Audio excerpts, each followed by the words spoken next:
Le 18 janvier 2021, la mort de Jean-Pierre Bacry est annoncée.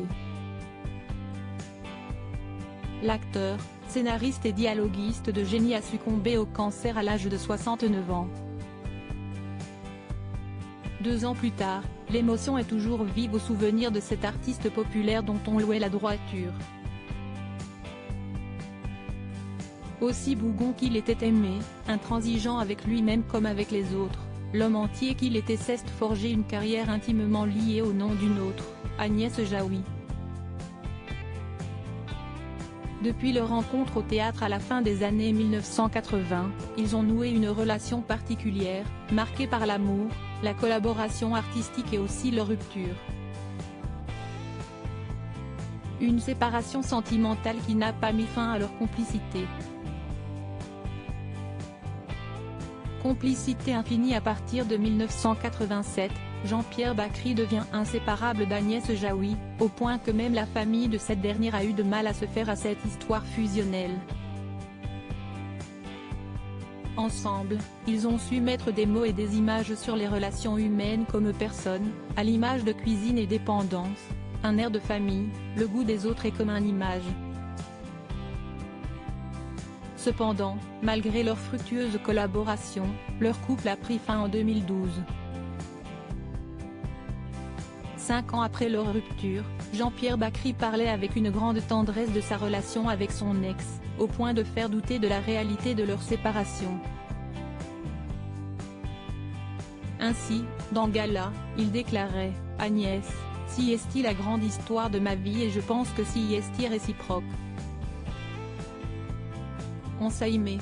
Si est-il mon âme sœur. Nous ne sommes plus ensemble. Enfin, nous n'habitons plus ensemble depuis très longtemps, mais nous sommes inséparables. Point. Ce qui nous lie n'a jamais faibli.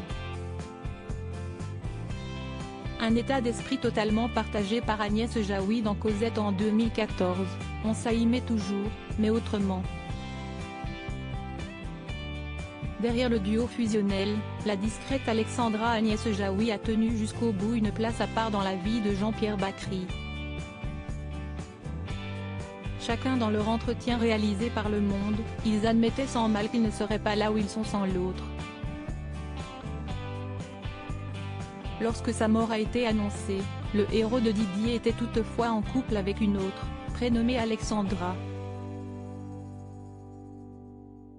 Dans son livre Le Bougon gentilhomme coécrit avec Sandra Freeman, Valérie Benaïm expliquait que cette compagne était une actrice de doublage, femme discrète, douce et calme qui ne voulait pas être dans la lumière. S'il n'a pas eu de progéniture, Jean-Pierre Bacry a aussi noué des liens avec les enfants d'Alexandra, 2 filles auxquelles il s'était attaché, tout comme avec les 2 enfants d'Agnès Jaoui. 2 femmes qui ont été là pour lui lorsque la maladie a refait surface. Alexandra et Agnès se sont merveilleusement occupées de Jean-Pierre à partir du moment où il a su qu'il était de nouveau malade, racontait Valérie Benaïm. Alexandra et Agnès ont su être là pour l'homme de leur vie dans ses meilleurs moments comme dans les plus difficiles, réussissant à trouver chacune leur place.